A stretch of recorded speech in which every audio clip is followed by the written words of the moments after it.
Bom dia,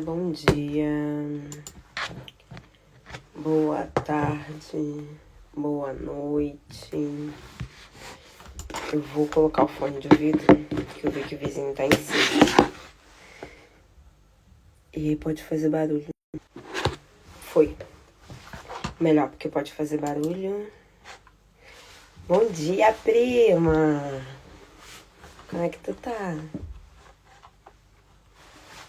Tá bem? Saudades.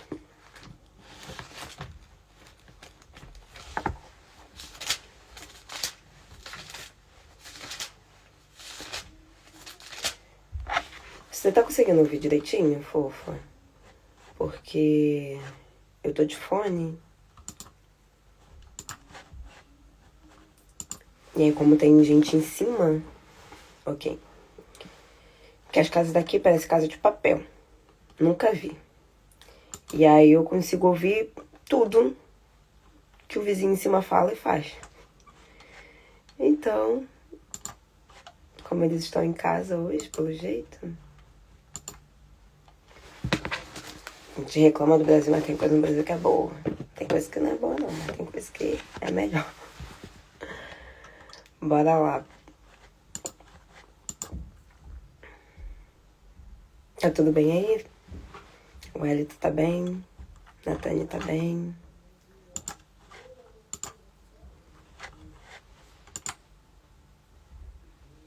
Tô abrindo aqui.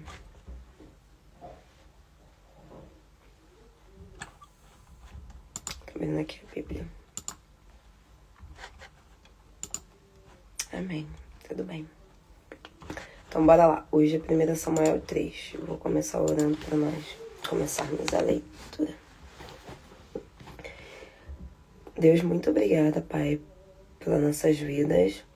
Obrigada porque mais uma vez nós temos a oportunidade de estarmos aqui, lendo um pouquinho, conhecendo um pouquinho mais da palavra do Senhor, trazendo reflexões para nossas vidas.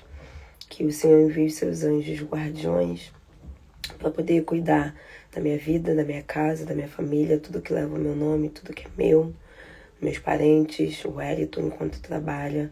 Que o Senhor venha enviar os seus anjos também para proteger a vida de cada pessoa que vai estar aqui na live, que vai estar assistindo depois também. Guarde eles, protejam eles no nome de Jesus. Peço que o Senhor venha nos dar direcionamento para a leitura, sabedoria e revelação, em nome de Jesus. Amém. Brasil é terra de ninguém, infelizmente. É uma terra de ninguém boa, tem seu lado ruim e tem seu lado bom. Mas, se não fosse tão perigoso, eu creio que a maioria das pessoas, eu ia ser uma, né? Ia querer ficar aí, permanecer aí. Mas com perigo não dá. Aqui a gente tem tranquilidade, tem paz, tem regras, não pode fazer casa de qualquer jeito, tem padrão, não pode fazer as coisas de qualquer jeito e você acaba acostumando, né? Mas amém, nós estamos aqui para falar mal do Brasil. O Brasil é muito bom. É bom, mas é ruim, mas é bom. Bora lá então, prima, começar a leitura. Vou deixar aqui o fixado no YouTube, que às vezes o pessoal entra depois. Eu depois vai lá no YouTube ver o restante do estudo, da leitura, quer dizer.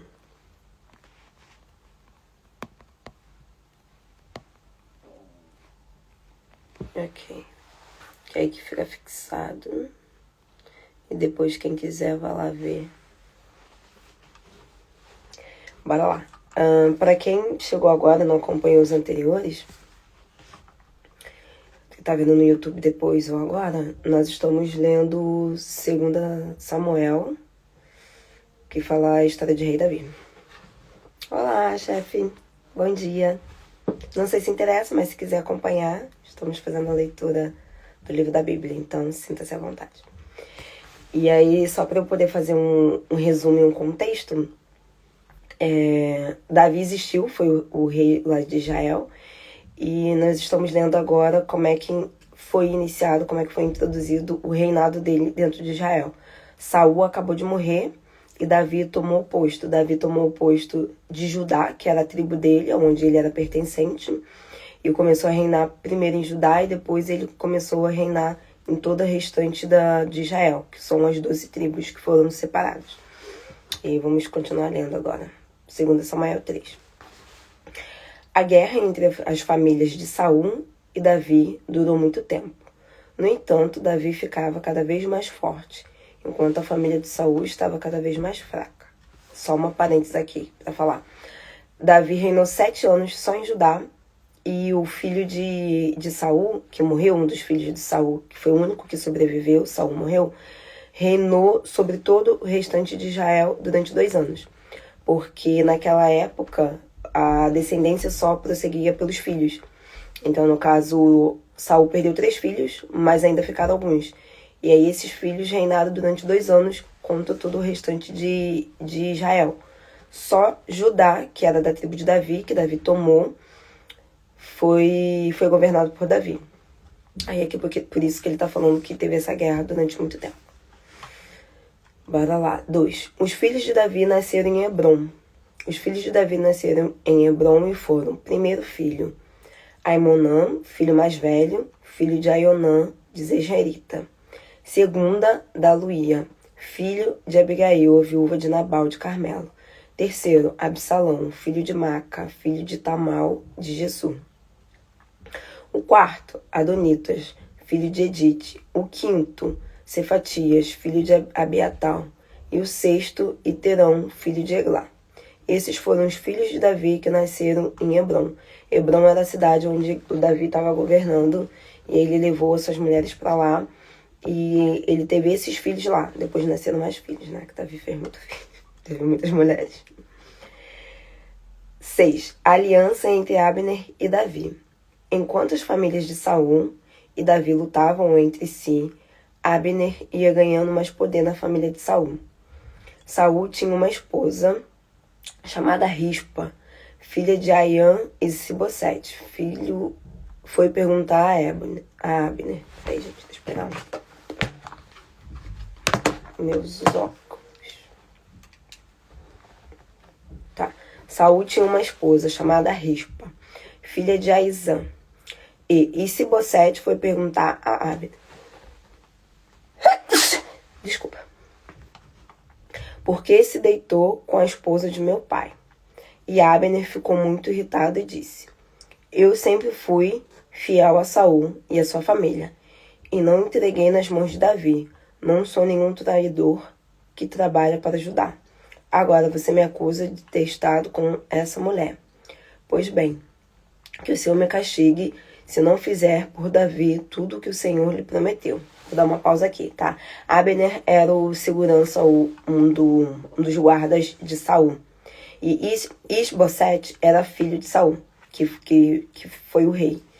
E ele achou que Abner tinha ficado com a mulher do pai dele, que eu acho que não era mãe dele, pelo jeito, né?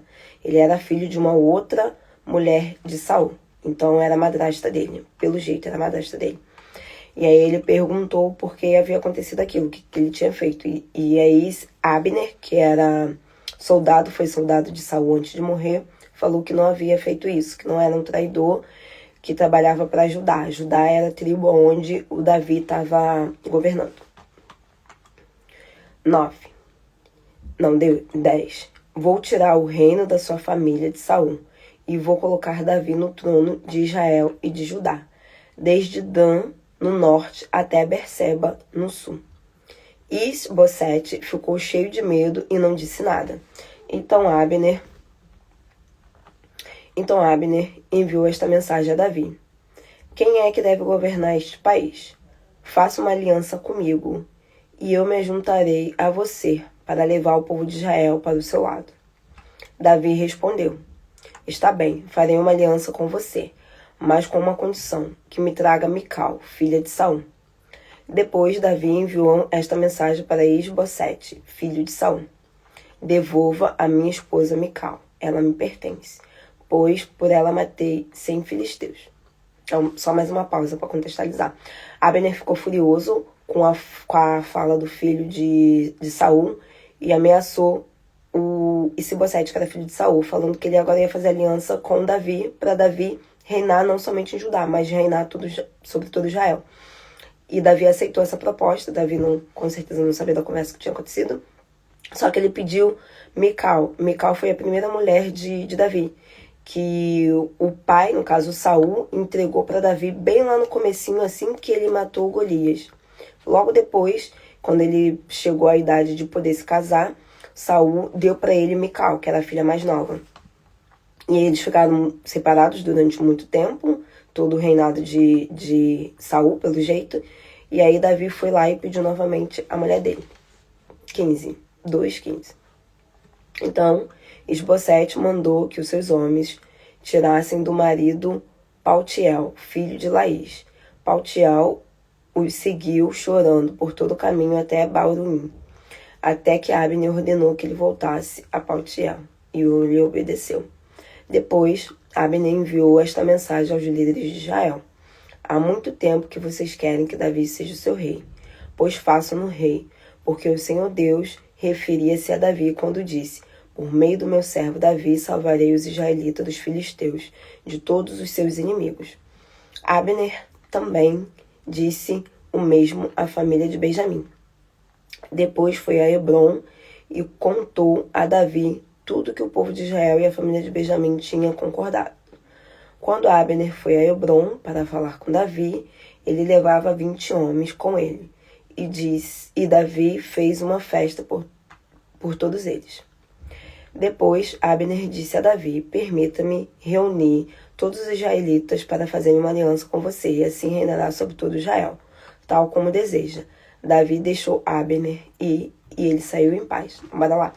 Mical tinha casado com Davi, ficou casado com Davi durante um tempo, mas depois Davi começou a fugir, teve que fugir. E ficou fugindo de Saul, porque Saul perseguia ele, porque Deus já tinha rejeitado Saul e falou que já tinha rasgado o reinado dele, que ia dar a outra pessoa. Essa outra pessoa era Davi, e ele sabia que era Davi. Então ele perseguia Davi. E aí, neste contexto, Saul lá atrás foi lá e deu Mical para a mulher, para um outro cara. E aí, antes de Davi querer governar sobre todo Israel, como Mical ainda estava lá, ele pediu Mical de volta, porque Mical foi a primeira mulher dele.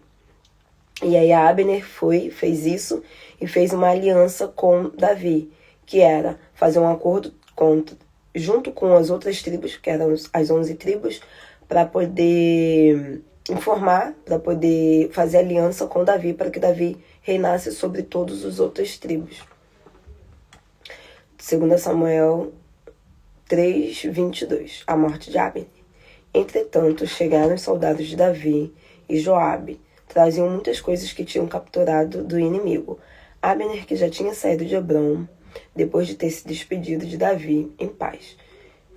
Ao chegar em Hebrom, contaram o seguinte a Joabe: Abner, filho de Ner, se apresentou diante do rei Davi, e o rei deixou que ele partisse em paz. Joabe foi falar com o rei e lhes perguntou: o que é que fez, ó rei? Abner veio apresentar-se diante de você e deixou que ele saísse sem fazer nada. Conhece bem Abner. Ele veio para enganar você, para saber onde estava e descobrir os seus planos. Depois de falar com Davi, Joabe enviou alguns mensageiros para trás de Abner. Encontraram-no no poço de Silá e o trouxeram de volta, sem que Davi soubesse. Quando Abner chegou a Hebrom, Joabe o levou para um lado da porta da cidade, fingindo que ia falar com ele a sós. Ali lhe deu uma facada no estômago e a matou. Assim Joabe vingou a morte do seu irmão Azael. Bora lá, deixa eu dar mais uma pausa. Abner, como ele foi soldado de Israel, como ele foi soldado de Israel e de Saul, 2 textos anteriores, se não me engano, houve a invasão dos filisteus, que é onde o Davi estava morando, para atacar o povo de Israel. E aí, neste contexto, Abner matou Azael, que era irmão de Joabe. E aí agora, como Abner estava querendo se voltar para Davi, sendo que ele era o traidor da outra vez, o Azael achou necessário falar aquilo para Davi. Como, acredito eu, que ele sabia que Davi não ia fazer nada, ele mesmo foi lá e quis matar Abner, porque quis se vingar da morte do irmão dele, porque ele sabia que Davi não ia fazer nada. Tanto é que aqui no 28 fala: Quando Davi soube da notícia, ele disse: declaro que eu e o meu reino somos completamente inocentes diante do Senhor da morte de Abner. Os responsáveis são Joabe e sua família. Eles serão culpados. Por isso sofrerão muito. Terão doenças sexuais, lepra e serão coxos. No caso, coxos é aleijado. Morrerão na guerra e passarão fome. E aí, nesse contexto, como Abner veio trazer uma proposta para Davi, para poder fazer uma aliança, já tinha falado com todos os governantes das 11 tribos para formar uma aliança com Davi, Davi estava em paz em relação a isso. Só que o Joabe queria se vingar, então ele foi lá e matou Abner. E Davi, sabendo disso, foi lá, lavou suas mãos e declarou: amaldiçoou tanto a casa de Joabe quanto a família dele, falando que eles iam ter doenças, que eles iam ter lepra, que eles iam morrer e iam passar fome. Por quê? Porque Joabe fez algo sem o consentimento do rei. Ele simplesmente matou uma pessoa porque ele quis se vingar. Peraí, gente. Ai, foi embora, vontade de espirrar, que horrível. Joabe e o seu irmão Abisai tinham planejado matar Abner, porque na batalha de Gibeon, Abner tinha matado Asael, o irmão deles. Depois Davi disse a Joabe e a todos os que estavam com ele que rasgassem suas roupas e se vestissem de luto e ficassem lamentando por Abner. Davi participou do funeral em Hebrom, onde Abner foi enterrado. O rei chorou aos gritos junto com o túmulo de Abner e todos choraram com ele. O rei Davi cantou este lamento por Abner. Vou dar uma pausa aqui.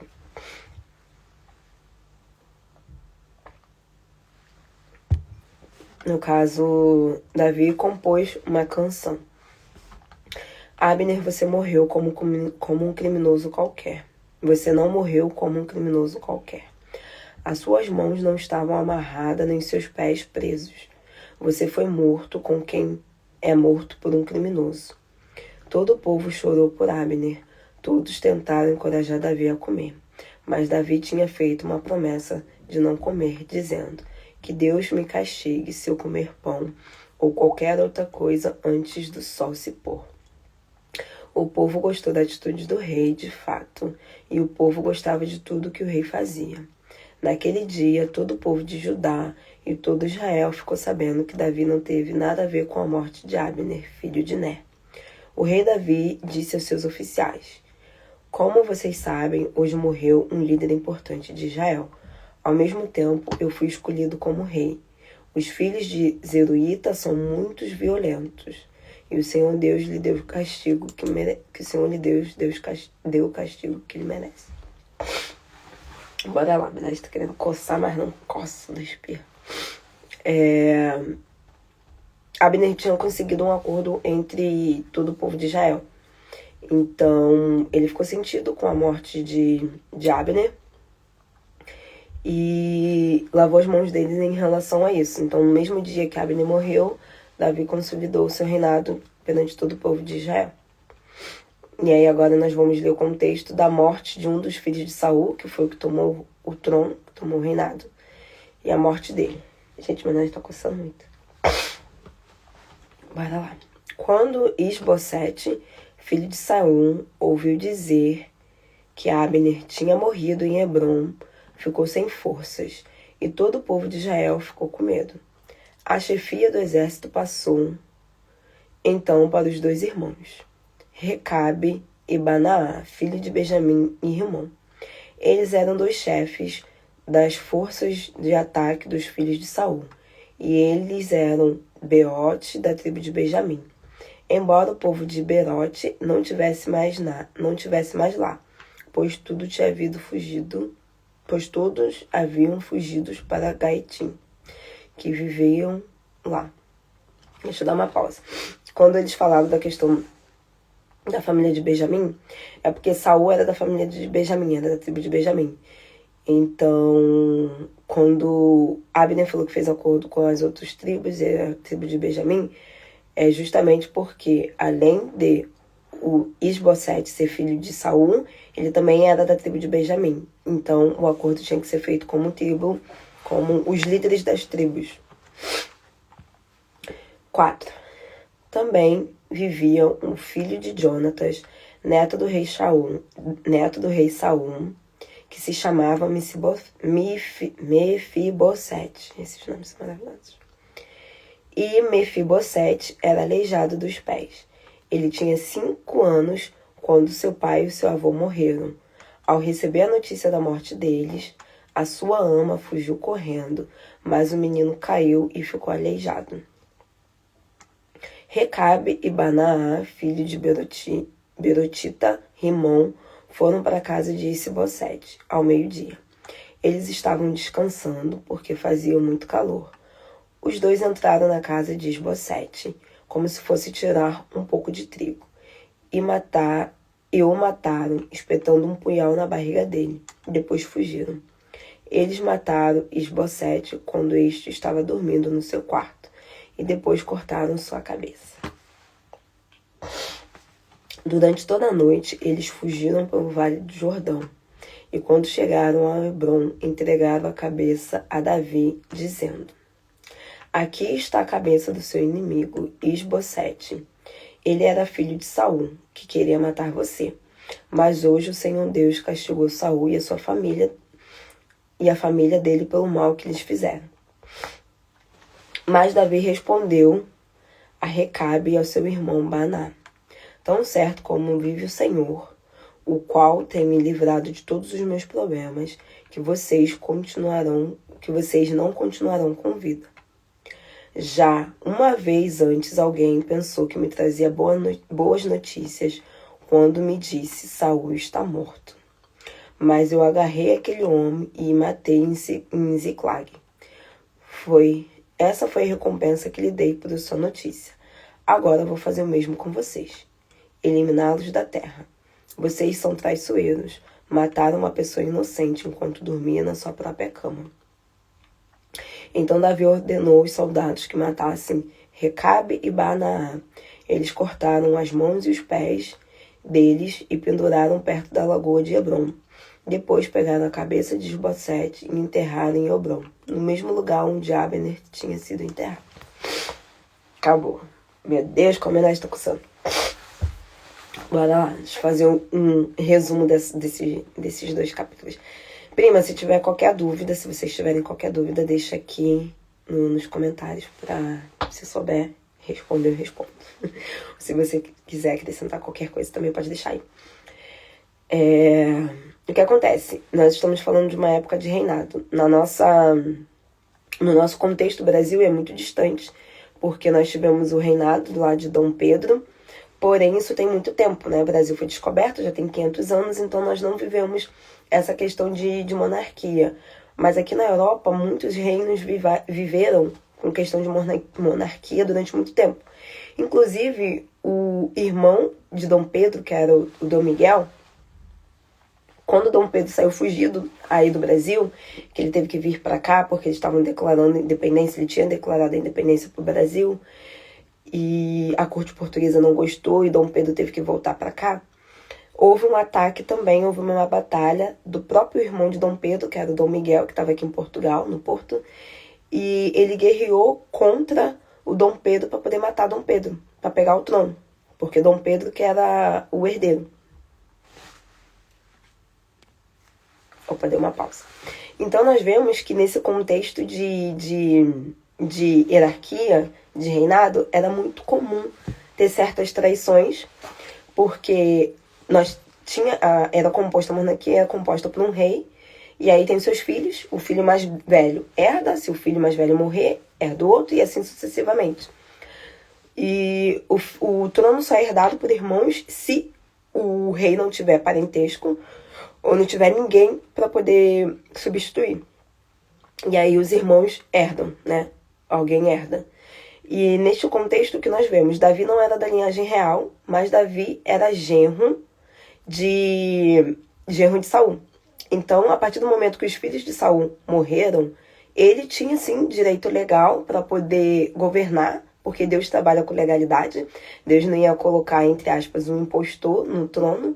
Então, Deus, sabendo disso lá atrás, já tinha dado Davi para casar com Mical.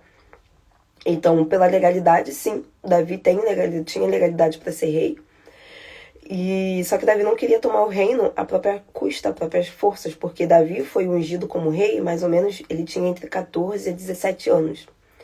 E Davi só foi reinar com 30 anos. Então se passaram basicamente 13, 14 anos. Passaram muitos anos até Davi reinar. Só que Davi sabia que ele ia reinar no tempo certo que ele deveria reinar, porque Deus já havia ungido ele lá atrás por Samuel.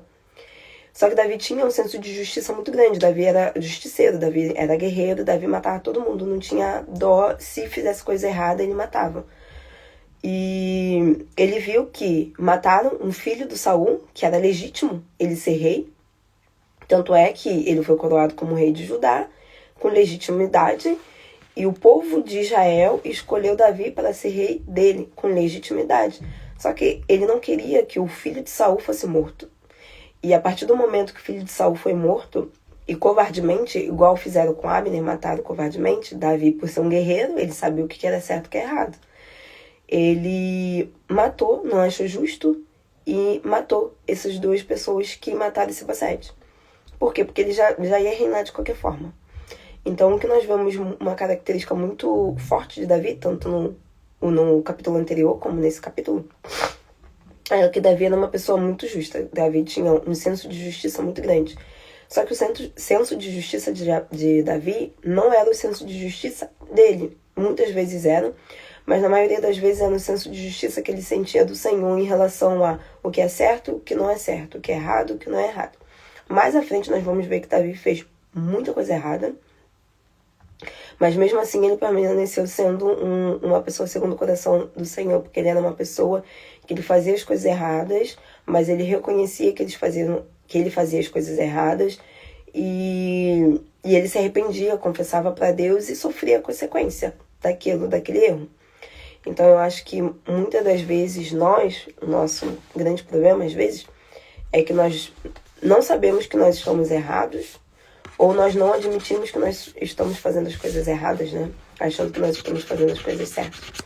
Porque nós temos o senso de justiça muito alto às vezes, e eu falo por mim. Eu era, né, daquela pessoa que se vê um injustiçado, alguém zoando, brincando com alguém que não sabia se defender, eu ia lá e defendia. Então eu já tive muito esse senso de justiça. Só que nós temos que entender que quem é justo é Deus, né? Deus que faz a justiça. E que nós devemos seguir aquilo que Ele manda, não aquilo que nós achamos que é certo, ou aquilo que nós defendemos como certo ou como justiça. Claro que naquele contexto de guerra, Davi sabia o que era certo, o que não era certo.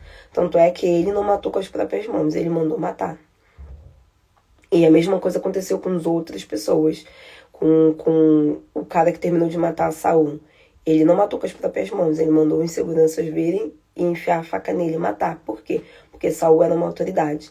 Então, por mais que Saul fosse errado, estava errado, ele não queria ter a responsabilidade do sangue de Saul na mão dele, porque ele sabia que depois ia ser cobrado por Deus.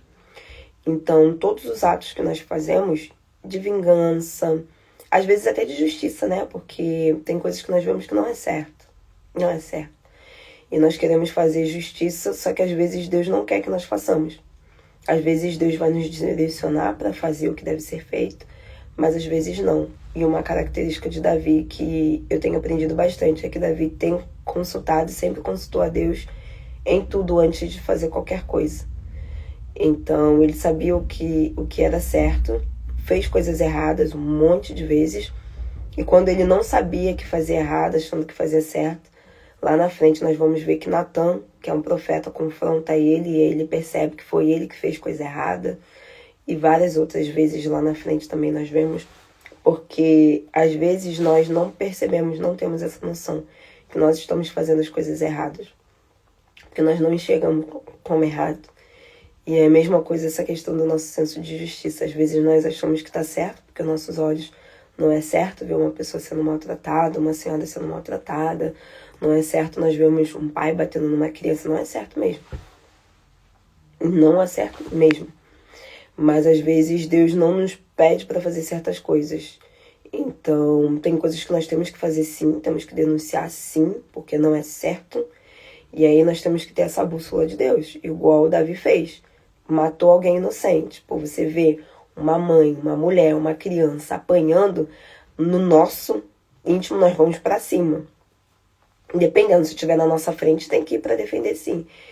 E Davi fez a justiça, ele matou, então vai morrer. Então é a mesma coisa. Denunciar, ligar, procurar fazer o que é certo. Porque às vezes nós nos ausentamos muito de muitas coisas. Porque nós falamos, a briga não é nossa, o problema não é nosso, isso não tem nada a ver comigo. Quando na verdade nós poderíamos estar fazendo muito mais, né? Nós poderíamos estar manifestando o reino de uma forma diferente. Nós, como pessoas que acreditam em Deus, podemos estar manifestando o reino de uma forma diferente. Podemos estar acolhendo as pessoas, ajudando as pessoas, amando as pessoas e fazendo a justiça que Deus quer que faça. Lá na frente tem um versículo da palavra que diz sobre a justiça do Senhor, sobre o jejum do Senhor. E é sobre cuidar de órfãos, é sobre cuidar de viúvas, é sobre cuidar de pessoas. E isso casa muito com o texto.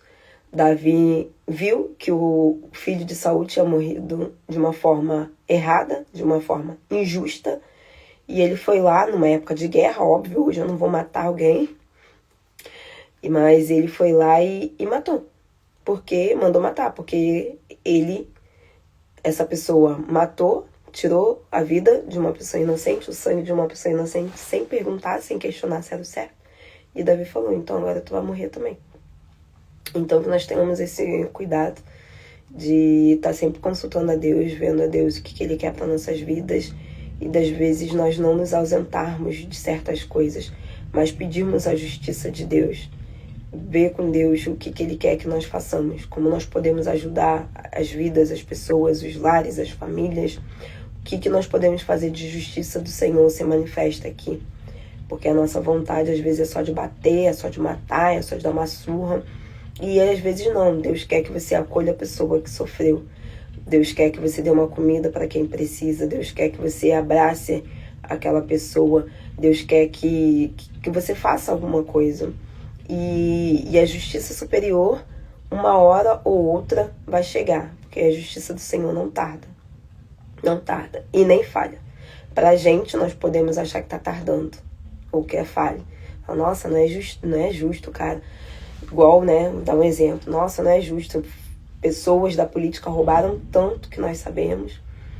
E mesmo assim, hoje ainda estão na política.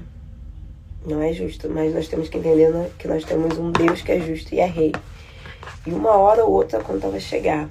Aí chega aqui, vai pagar na eternidade, mas vai pagar aqui também. Porque o desvio de dinheiro mata uma família que estava precisando de um aparelho no hospital, de uma criança que estava precisando de uma cesta básica, de alguém que estava precisando de uma comida, de uma ajuda. E Deus é justo, então a justiça dele chega. O que nós podemos fazer já que eu não consigo combater diretamente aquele sistema, aquela pessoa, eu vou fazer minha parte. Eu vou doar um arroz, um feijão, uma criança que precisa, um brinquedo para uma criança, uma mãe que sofreu um abuso, eu vou estar ali acolhendo ela, vou estar orando por ela, vou estar abraçando ela, vou procurar ouvi-la, ser esse suporte, essa ajuda que as pessoas precisam, porque a justiça do Senhor não falha e não vai falhar. Então, às vezes, nós queremos fazer com as nossas próprias mãos, quando Deus, às vezes, nos chama somente a ouvir e a acolher as pessoas e fazer o que precisa ser feito. E é isso que os dois textos falaram comigo no dia de hoje. Eu não sei se quer falar alguma coisa, prima, quer compartilhar alguma coisa para nós orarmos e finalizar.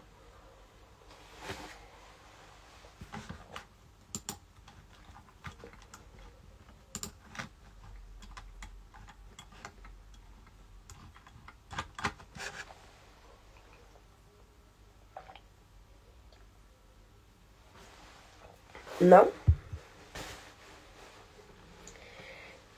Dou um tempinho, porque às vezes vocês estão digitando e demora, né? Se quiser compartilhar alguma coisa, falar alguma coisa, que fica que Deus é justo.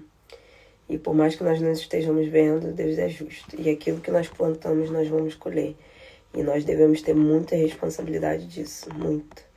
Se você fez alguma coisa errada na vida, Todo mundo fez, né? Ninguém é santo. Mas peça a Deus misericórdia, igual Davi fez. Deus me perdoe, eu fiz coisa errada. Não pesa a sua mão por mim. Eu não tinha conhecimento, eu não tinha entendimento. Eu estava enganada, eu fui burro, Pede a Deus misericórdia, igual Davi pedia. Eu tenho certeza que Deus é justo e é misericordioso. A consequência vai vir, que é normal, né? Mas pode vir de uma forma mais suave, né? E pedir a Deus para fazer a justiça dele, porque nós não somos justos. É Deus que é. Amém. Então vou orar, prima. Vamos orar. Pai, obrigada pela vida da fofa que teve aqui. Obrigada porque o Senhor sabe o quanto eu amo a vida dela, o quanto eu oro pela vida dela, pela casa dela, pela família dela, o quanto eu sou grata por ela ser não somente o meu sangue, mas também ser uma prima que eu considero como uma irmã para mim. Muito obrigada porque eu sei da história da vida dela e ver hoje a família dela, o que eles construíram, o que eles viveram, mesmo mediante a muitas situações que ela passou. Eu te agradeço muito pela vida dela, muito, muito, muito pelo casamento dela, pela família dela, que o Senhor possa abençoar cada vez mais a casa dela, o lar dela, que ela possa ser cada vez mais uma mulher sábia que edifica a casa dela, que o marido dela possa ser cada vez um sacerdote perante ao Senhor, que eles possam ter bênçãos do Senhor sobre a vida dela, sobre a linhagem dela, sobre a família dela, sobre a casa dela. Que o Senhor visite, Pai, as nossas vidas, as nossas famílias, as nossas casas, a vida de cada pessoa que vai ver aqui nessa live depois, a família de cada pessoa que está vivendo aqui. Nós não sabemos o que eles têm passado ou o que têm passado, mas o Senhor sabe, às vezes, as aflições, os problemas dentro de casa, às vezes abusos, muitas situações. Mas nós acreditamos num Deus que é Elohim, que é Rei, que é justo e juiz. Nós acreditamos que o Senhor é justo e sua justiça nunca falha. Mesmo que nós não estejamos vendo, mesmo que a princípio nós achamos que é errado, mas nós sabemos que o Senhor é justo juiz e a sua justiça não falha. Então eu peço que o Senhor venha trazer para cada família nesse momento, nesse dia de hoje, o conforto, aqueles que precisam de conforto, traga conforto. Aqueles que precisam de uma esperança, traga esperança. Aqueles que precisam de libertação, traga libertação. Abre os olhos espirituais, abre o entendimento espiritual, quebra cadeias, Pai. Que no nome de Jesus, vidas possam ser transformadas pela palavra do Senhor, vidas possam ser restauradas, resgatadas pela palavra do Senhor, que essa palavra possa ser gerada, transformação, uma semente que transborda nas nossas vidas, que nos faça mudar o nosso ser, o nosso espírito, nossa alma, uma espada que corta e penetra. Que o Senhor venha visitar o lar de cada um, a vida de cada pessoa, venha trazer a sua misericórdia, venha trazer a sua esperança, venha trazer o amor do Senhor, aquele amor que constrange, que restaura, que transforma. Muito obrigada por cada vida, muito obrigada por cada família, que os anjos do Senhor permaneçam guardando cada um deles, guardando a minha vida, a minha casa, a minha família, que no nome de Jesus esse dia de hoje possa ser um dia abençoadíssimo, possa ser um dia de divisor de águas na vida de muitas pessoas, que elas possam encontrar o Senhor verdadeiramente e terem as vidas transformadas, sabendo que o Senhor é aquele que faz a justiça perante tudo, e a justiça do Senhor não tarda e não falha. Muito obrigado por essa oportunidade, obrigada pela minha vida, pela minha família, por tudo, Pai, eu te amo. Amém. É isso aí, fofa. Todos os dias. Amém. Ai, amei te ter aqui, fofa. Venha mais vezes. Assim a gente... Não tô te vendo, mas você tá me vendo, então é como se fosse matar essa saudade, né? Deus abençoe sua vida, sua casa, sua família. Deus abençoe a vida de cada um que tá aqui, a casa, a família, as nossas vidas, as nossas famílias. E eu faço um convite pra você hoje, você que não tem o hábito, ora a Deus. Pede a Deus para trazer revelação à sua mente de coisas erradas que nós fizemos. Hoje de manhã eu já fiz isso. Pedi a Deus perdão, para Deus perdoar, para ter misericórdia. Igual Davi fazia quando errava e falhava. Pedia a Deus perdão, misericórdia. Então eu te convido hoje a orar, pedir a Deus essa misericórdia, tá? Que é Ele que transforma. Amém? Beijo, tchauzinho, prima, te amo. Amém. Tchauzinho. Eita. Beijo, beijo, beijo, beijo, beijo, beijo. Fiquem com Deus. É isso aí. É importante, hein? Eu oro também toda noite com o Eliton. Toda noite. Então você que é casado, orem, tá? Antes de dormir. É importante. De dormir, antes de acordar. Sei lá. Se você não tem o hábito de orar, que depois fica no YouTube, e no YouTube eu não sei quem vê, é importante. Ontem eu já tava falando isso, de como orar, né? Cada um tem o seu jeito de orar. Mas é igual conversa. Então veja o vídeo de ontem, se você não vê. Beijo. Fique com Deus. Tchau.